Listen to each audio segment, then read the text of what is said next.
Então é isso. Capítulo 1. Energia é Deus. A vós que estáis dispostos a seguir as espirais da vida, não da morte. Conforme acompanhais com vossos dedos as pétalas da rosa que se abre, contatais a espiral da vida, uma geometrização da chama de Deus, baseada na lei interior dos moldes da vida. Segurai em vossas mãos uma concha de aliote ou de um Nautilus. Se vocês não sabem o que é isso, não se preocupem que no próximo slide eu vou esclarecer. Tá? Acompanhai a proporção áurea dos movimentos da vida e sabei que nos designs geométricos da criação, ali Deus está. E onde Deus está, eu sou. Contemplai. O eu sou que eu sou está dentro de vós como lei, como geometria, como a ciência do ser. Então aqui o Sr. Maitreya está apontando nessa espiral que é um padrão geométrico segundo o qual a flor se abre, né? Que a gente pode ver aqui na imagem. E ele falou sobre a concha de aliote e o Nautilus. Aí, a concha de aliote é essa que está aqui na direita, né? Que a gente pode ver esse movimento espiralar, né? De um padrão geométrico. E o Nautilus é esse animal aqui na parte de cima, na esquerda, que possui uma concha. E aqui embaixo a gente pode ver uma secção transversal da concha que dá pra gente ver claramente aqui esse padrão geométrico, né? Essa espiral, que é o que o Sr. Maitreya está se referindo, né? Então ele está querendo trazer para a gente o entendimento de que existe um padrão, um molde segundo o qual a vida se desenvolve nos reinos da matéria. E que isso aparece em várias manifestações, né? Aqui no caso nas conchas, na pétala de rosa. E ele nos convida a contemplar que o eu sou que eu sou está dentro de nós como essa mesma lei, com essa lei geométrica, que é a ciência do ser. Né? Ou seja, da mesma forma que existe um padrão, um padrão que ordena que a flor se abra daquela forma, que é um padrão dado por Deus, ou que ordena que a concha do Nautilus se desenvolva dessa forma, a gente também tem um DNA assim, espiritual que ordena o nosso desenvolvimento como almas aqui no plano material. E aí ele continua. Imediatamente além do véu da matéria e da materialização está a matriz da infinidade, que controla todo movimento e simetria nos reinos finitos do tempo e do espaço. Imediatamente além dos véus da matéria, né, mater, mãe, que é a matéria que é a realização por parte da mãe da essência espiritual, ou seja, a matéria é a mãe realizando a essência espiritual.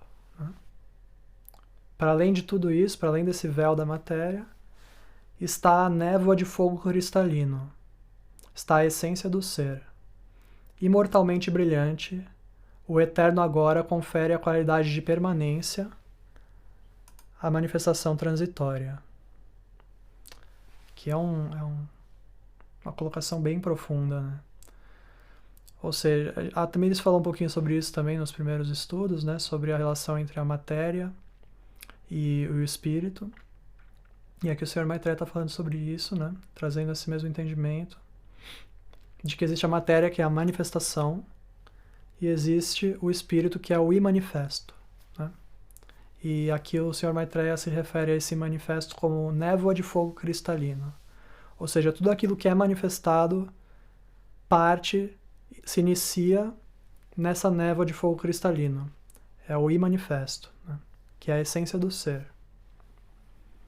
E em seguida ele fala que o eterno agora confere a qualidade de permanência à manifestação transitória. Ou seja, dentro de todos esses ciclos que nós estamos destinados a vivenciar, todas as espirais da vida pelas quais nós vamos passar até a chegada do ponto máximo ali, onde nós vamos realizar a nossa ascensão, a chave para que nós possamos preencher de espírito cada um desses momentos e com isso subir esses degraus da vida, é a gente focalizar a nossa atenção, nossa consciência no eterno agora, que é o momento que nós temos para contatar essa essência espiritual, né? Essa névoa de fogo cristalino a partir do qual tudo foi criado. E a gente vai preenchendo cada momento, cada etapa da nossa caminhada com essa essência espiritual. E com isso a gente confere permanência à manifestação que é transitória. A Tamires trouxe esse entendimento também nos primeiros estudos ali, de que a alma ela não é eterna por natureza. Ela precisa se preencher. A alma é a polaridade feminina, evoluindo nas esferas da matéria. E a alma precisa se preencher do fogo espiritual, do fogo de Deus, para poder ganhar essa qualidade de permanência. Então esse processo da alma internalizar os fogos espirituais para poder subir e chegar à ascensão, ou seja, conquistar o status de permanência, de eternidade, a vida eterna, que é referida pelos cristãos, ela precisa passar por um processo gradual de internalização desses fogos espirituais, que é justamente o processo que nós chamamos de iniciação. O rolar dos ciclos na matéria é como as areias deslocando-se nos ventos que cruzam o deserto. De fato, o rolar das ondas de energia cósmica é o eterno movimento de Deus. A mesma energia, o mesmo ritmo que controla as marés, a rotação dos planetas e as suas evoluções em rotas elípticas, conforme eles traçam seu caminho, vez após vez, ao redor da esfera de fogo solar. Aquele ponto de consciência cósmica que segura as rédeas de forças e campos de força neste sistema de mundos. Aqui está se referindo ao Sol, né? O Sol do nosso sistema solar, que é um ponto de consciência cósmica ao redor do qual giram esses planetas, né? As evoluções nessas rotas elípticas. Eu selecionei aqui essa foto. Ele falou sobre as areias deslocando-se no deserto, né? Eu peguei essa foto aqui onde a gente pode ver bem claramente assim, esse movimento, né? Inscrito aqui, gravado, né? Nas areias do tempo, de um movimento que nos remete a esse pulsar cósmico que está no cerne, no âmago de toda a vida, né? E aqui é uma imagem do nosso sistema solar, né? O ponto central ali é o Sol, as evoluções girando em rotas elípticas ao redor. E esse mesmo padrão ele aparece em outras, tanto no microcosmo quanto no macrocosmo, né, em várias escalas. Então aqui a gente vê a galáxia, né, no caso, aqui é o centro o Sol central da nossa galáxia. O nosso sistema solar está em algum lugar aqui no meio desses anéis, né, um pontinho minúsculo aqui no meio disso. E a gente vê o mesmo padrão ali que estava na concha do Nautilus, né? Um padrão similar aqui, né? Da espiralar. Muito similar ao da galáxia, né? Isso aqui é a Via Láctea, a galáxia que nós estamos, apenas uma dentre muitas e muitas e muitas galáxias, né?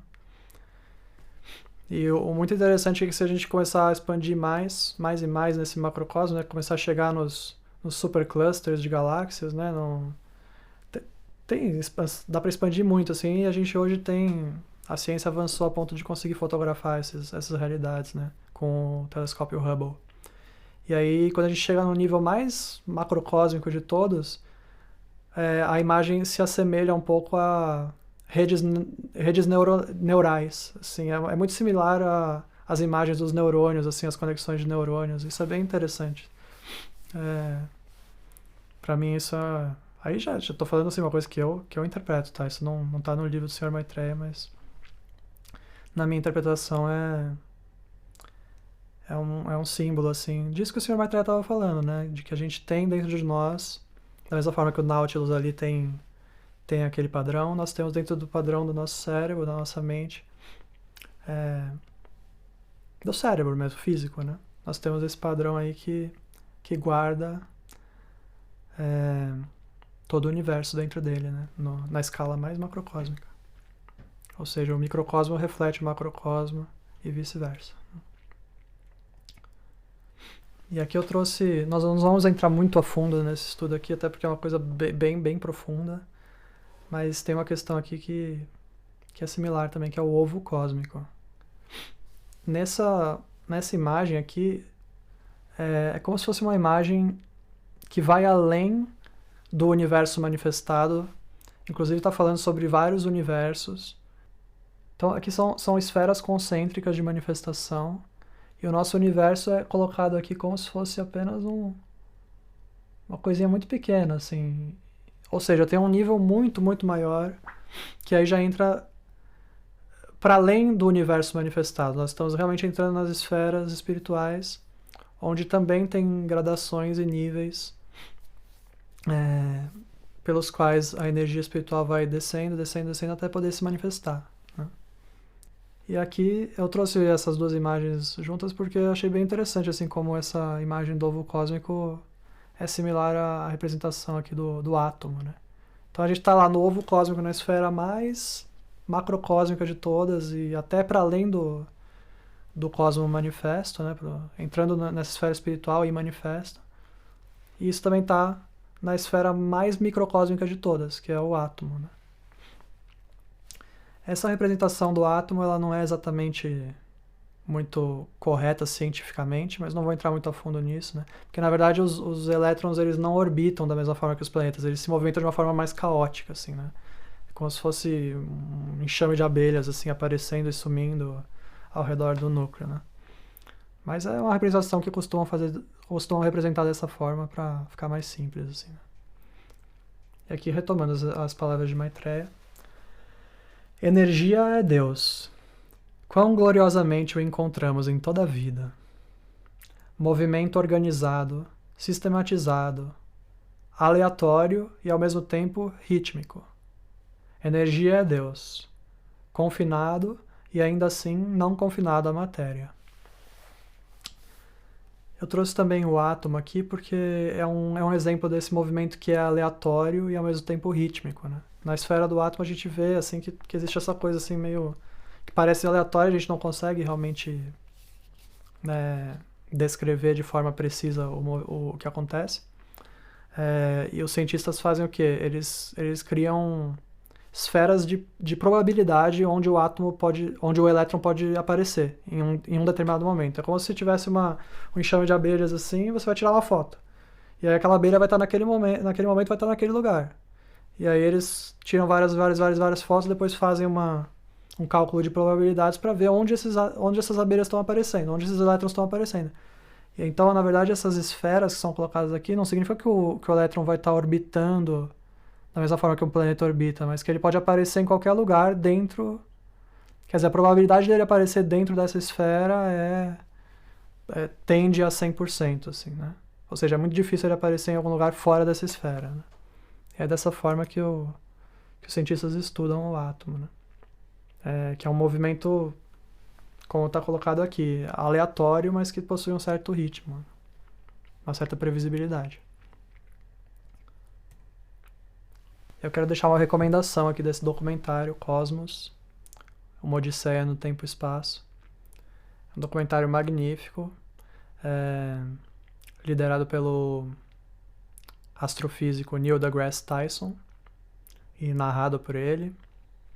Passa por todos esses níveis, desde o átomo até as células, a história da Terra, como que surgiram os primeiros micro-organismos, e aí fala sobre as galáxias, e fica indo e voltando. É muito bem estruturado, assim. Eles conseguem fazer uns ganchos muito legais, assim. Às vezes está falando sobre o sistema solar, aí faz um gancho, começa a falar sobre a vida de Giordano Bruno, que foi aquele que primeiro falou que o planeta Terra não era o centro do sistema solar. Então faz essas pontes, assim. Então vai